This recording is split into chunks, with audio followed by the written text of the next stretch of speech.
My name is Anthony Carvalho. You can call me Tony. I'm a licensed marriage and family therapist. I'm currently the clinic director at Embark Behavioral Health in Berwyn, Pennsylvania.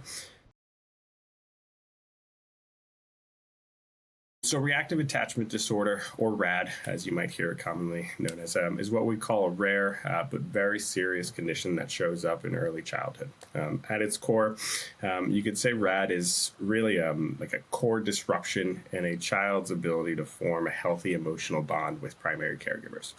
That bond, that relationship, which is immensely critical to development. It's what sets the foundation for us on how we learn how to trust, how we learn how to feel safe, and how we relate to others. So, speaking specifically as a marriage and family therapist, I like to kind of see it as a response to what we might call relational trauma. It's not just about what's happened, it's about what didn't happen. So the child didn't consistently get those soothing, responsive, safe moments with caregivers that help our brains wire for connection. Their early world felt unsafe, unpredictable, or sometimes even scary. And that has a massive impact on how their brain develops, especially the pieces that we see most here in Berwyn, tied to like emotion regulation and trust. I'd imagine symptoms can begin to emerge as early as infancy, and that diagnosis is typically made between 9 months to 5 years, but more reliably between the ages of 1 to 5.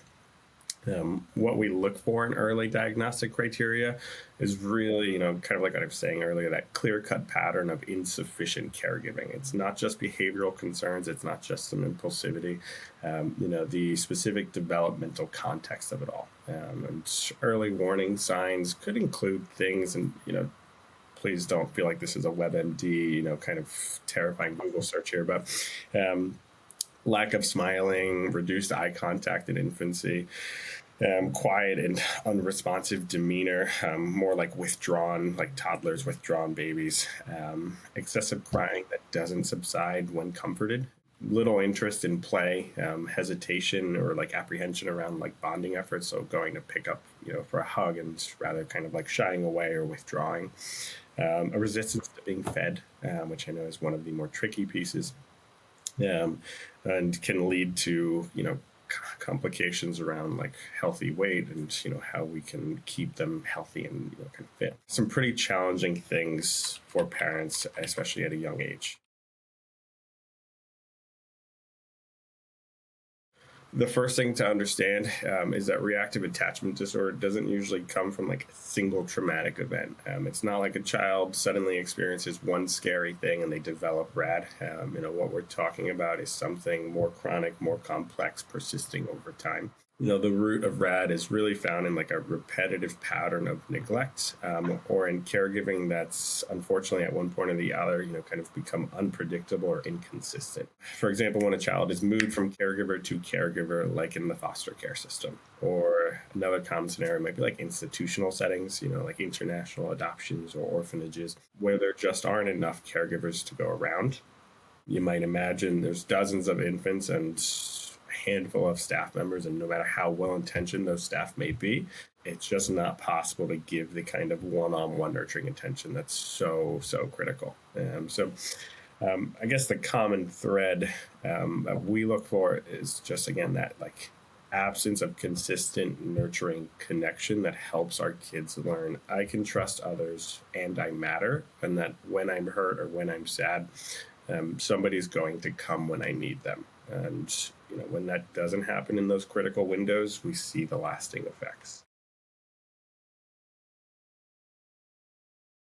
As I started touching on just a second ago, there's definitely specific caregiving situations that increase the risk. When we think about RAD, we're looking again at those early relationships that aren't providing safety and appropriate responsiveness. The clearest setting is definitely institutional settings, orphanages, like I mentioned before, the foster care system. Now, that's not to kind of speak negatively about foster care system. There are many, countless incredible foster parents out there doing amazing work.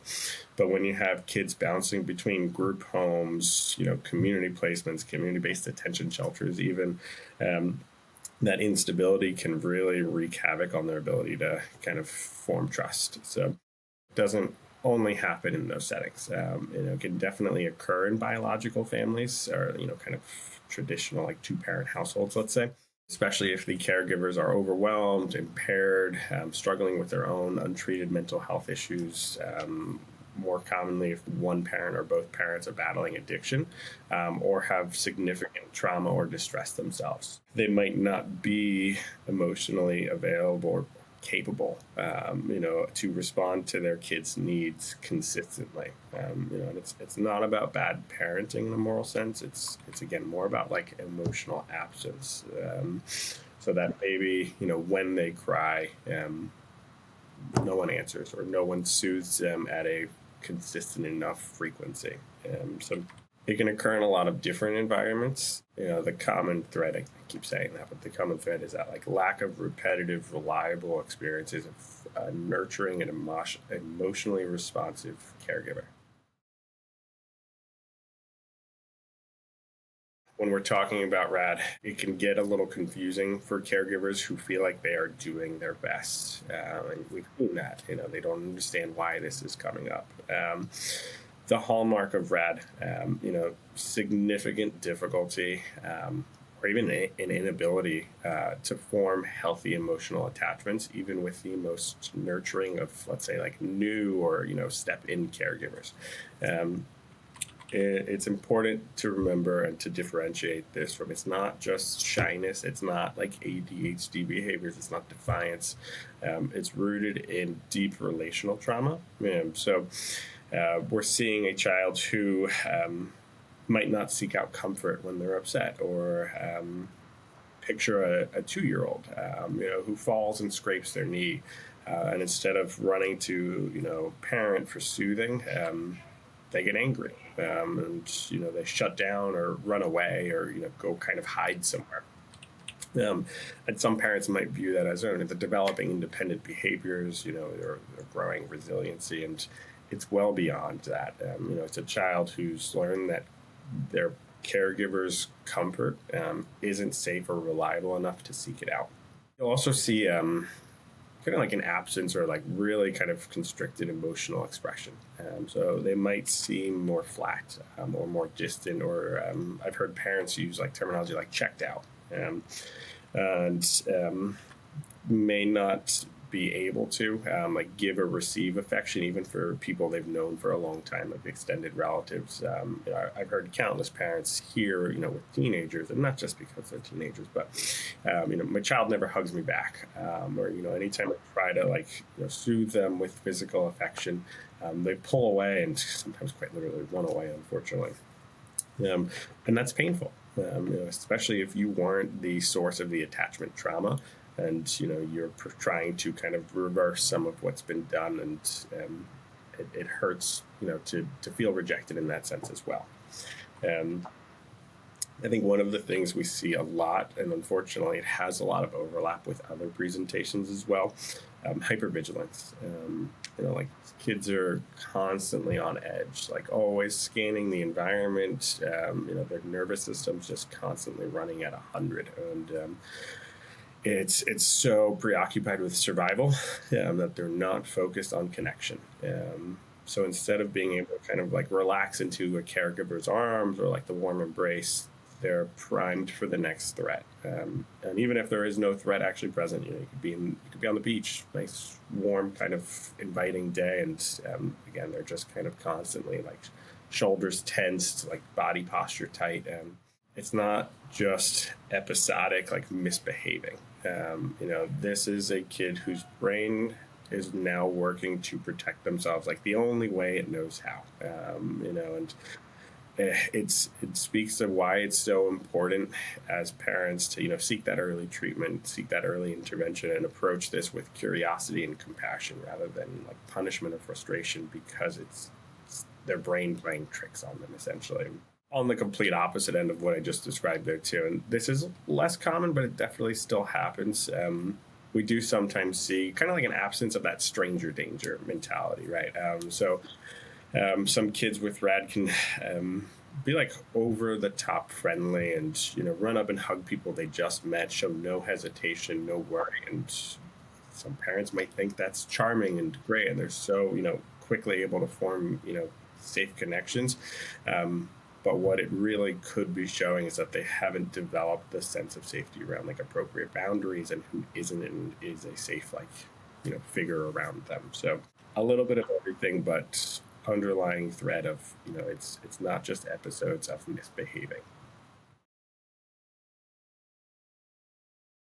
This is an incredibly important question because we are seeing so much, anxiety, so much autism, especially since COVID. I think it's just kind of put a light on a lot of different things. But RAD is often misunderstood, even misdiagnosed. It can look like a lot of other childhood conditions on the surface. But when you start to dig deeper in therapy, the core issue is different. So let's start with autism.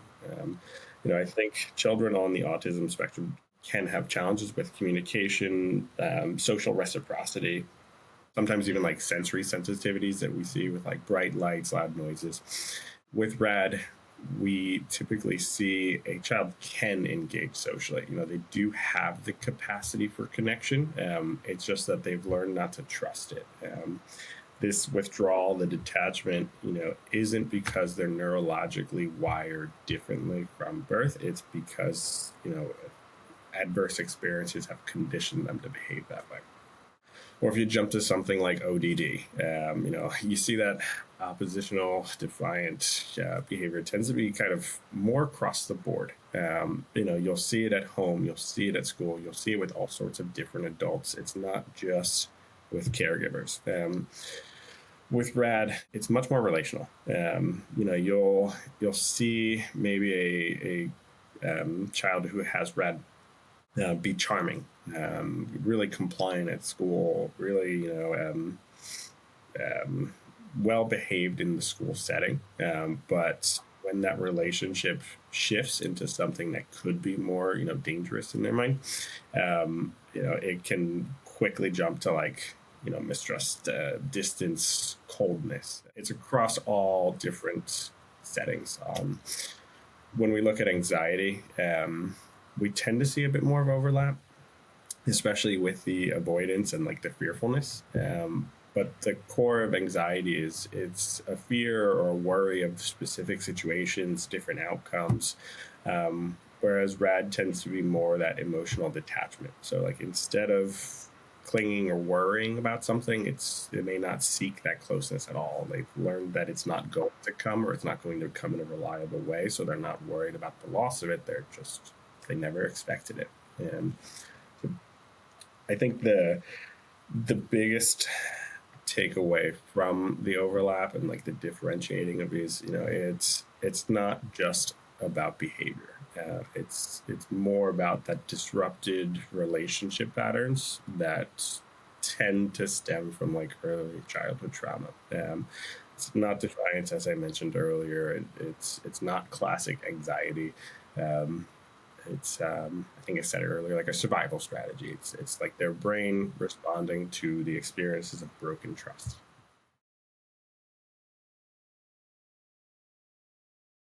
This is the heart of it, and it's what we're talking about is, this isn't their fault. These kids just didn't get the chance to learn how to trust.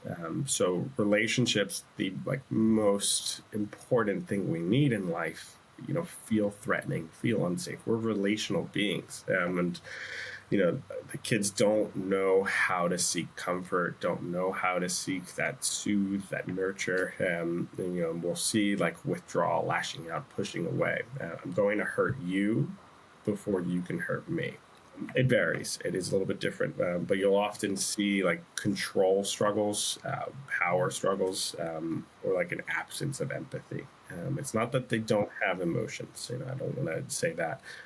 It's just that they haven't learned through those reliable and like safe relational experiences in early age through adolescence. How to engage in like sharing, how to engage in healthy play. It's all kind of questioning the safety of the scenario. I talked about kind of teacher relationships. It's once the relationship shifts to something that can be more, that's usually when you start to see the big shifts. But when it is just kind of teacher student, they tend to be charming. They tend to fit in great at school. They tend to not have struggles until maybe the teacher takes an interest in them, which becomes challenging because the teacher thinks, I don't understand.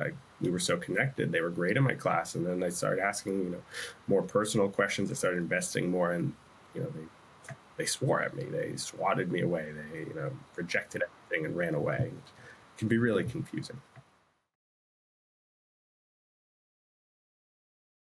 This is an important piece to talk about, but I do want to be honest. As I said earlier, I cannot claim to be an expert on like the neuroscience behind it all. What I'll speak about is, what I've seen time and time again in some of my clinical work with teens and families. When RAD goes untreated, the effects don't just fade. They tend to become more and more complex. Kids moving into adolescence without the like emotional scaffolding, if you would, that they need to like kind of thrive and function.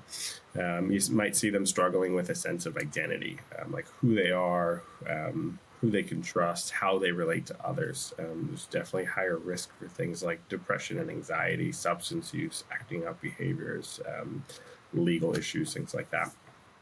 One of the things that I think I've seen the most is, they don't have the skills for maintaining stable relationships. Friendships and romantic relationships can be turbulent, superficial, or on the opposite end, like intense, and all or nothing. This relationship is my life and I'm nothing without it. And, there's that push-pull dynamic. They might crave closeness, and then when it comes, they fear and run from it. Lots of just kind of instability in relationships as they develop. I want to acknowledge that this stuff is heavy. This isn't easy stuff to navigate as a caregiver, as a professional, as a teacher or a peer, struggling with a friend who might struggle with RAD. There is hope, and I want to emphasize this. Early intervention really can change the trajectory. That it all begins with getting a like solid, concrete, accurate diagnosis. This isn't something that like just anybody on the street can diagnose. It does take a mental health professional, ideally licensed, somebody with experience in early childhood development, somebody who has a background in like trauma-informed care. So like thinking of psychologists, psychiatrists, licensed marriage and family therapist, licensed clinical social worker, someone trained that can distinguish RAD from PTSD, that can distinguish RAD from like ADHD-like behaviors or oppositional defiant disorder. If you as a parent are worried, I always recommend start with your pediatrician. They can make a referral to a specialist. They're not going to give you that diagnosis, but they can tell you, I know a psychiatrist or I know a facility. And the most important thing is getting clarity as to which doors can be opened and then beginning to open them. And again, there is a lot of hope there. It's just all about early diagnosis and early action.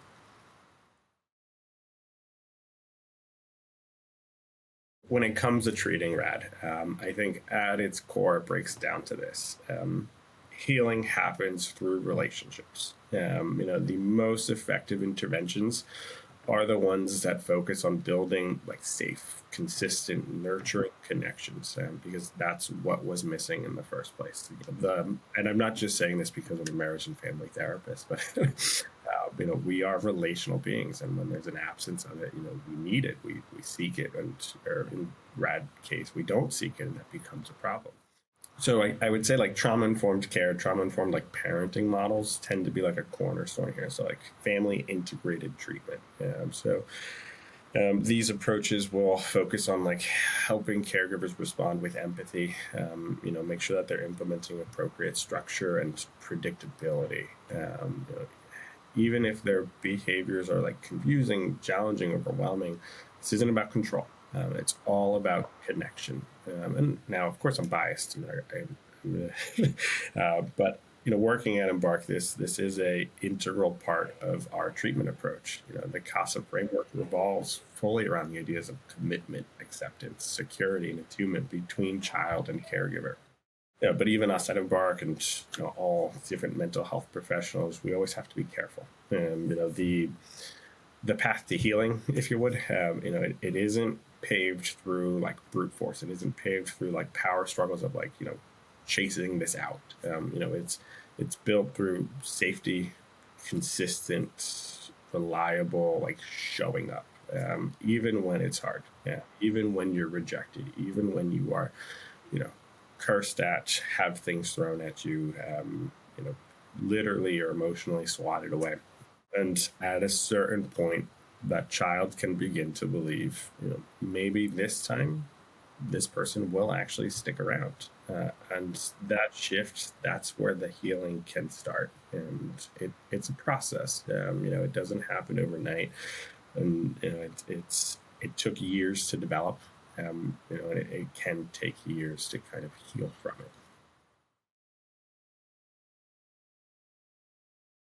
As much as therapy and places like Embark play a role, healing from RAD really happens in like the day to day. Anyone can put on a good like hour presentation in a family therapy session. It's at home. It's about the small, consistent moments. It's about the predictability. It's about understanding, like how parents are going or how caregivers are going to react. The most important thing I will say is stay steady. These kids are constantly braced for like rejection, abandonment, even if they're not saying it out loud, which they won't. When you respond with calm, consistent love, and you create an environment in which they can learn to regulate, co-regulate with you, that is the beginning of repairing that trust. You might call it like trauma-informed parenting. You're balancing nurture, but not at the expense of structure. This is not just being permissive and letting all things happen. Might look like saying, I see that you're angry, and I'm still here.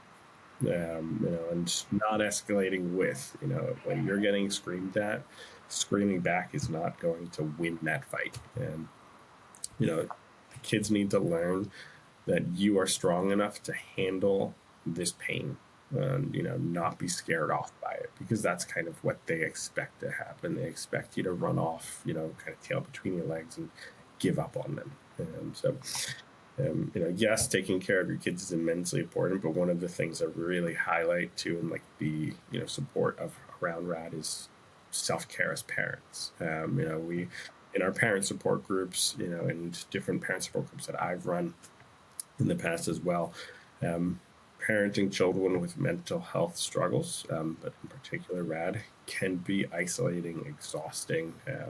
You can feel like you're up against the wall and you never get a break, especially after a long work day, especially after, like things just chip away at you after COVID.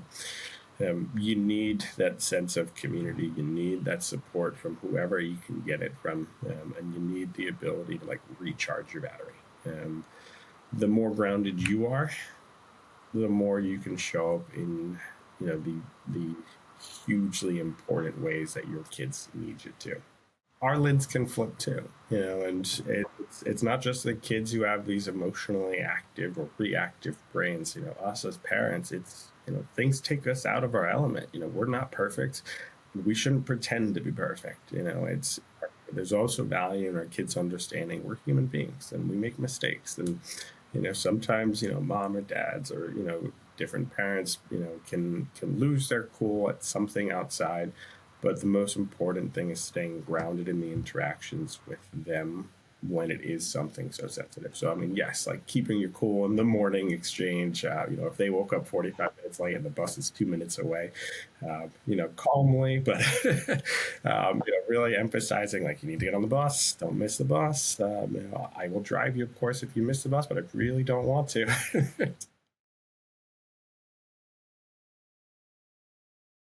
I think in terms of support groups and like programs and resources, you're looking at things that integrate attachment, that focus on like repairing trust between parents, caregivers, and child. The integration of family therapy. and not just superficially. Like some places may say they provide family therapy, but really it's just a 15 to 20-minute kind of family check-in where you get briefed on the updates of what's happening in treatment. At Embark, we're not just treating the child, we're treating the entire system. So that is that is huge. Just making sure that it's something that is integrating all members of the family. And support group wise, it's very location specific. But if you can find support groups around like foster or adoptive parent things, meetings, Facebook has a strong kind of community presence for different, I know there's a lot in like the Berwyn mainline area, so I'm sure they're pretty generalizable. But even if you don't find somebody geographically close to you, the online support groups can be helpful. And there's definitely Facebook groups for RAD parenting, but and Facebook's a nice platform, but it's not everyone on there is a medical professional. So just kind of take that with a grain of salt sometimes. And in terms of books, I know there's some good authors out there who have some, kind of helpful titles, but really anything built around like attachment parenting, and I think Daniel Hughes was something that I came up on like a quick glance. You want to focus on attachment and, repairing that attachment break.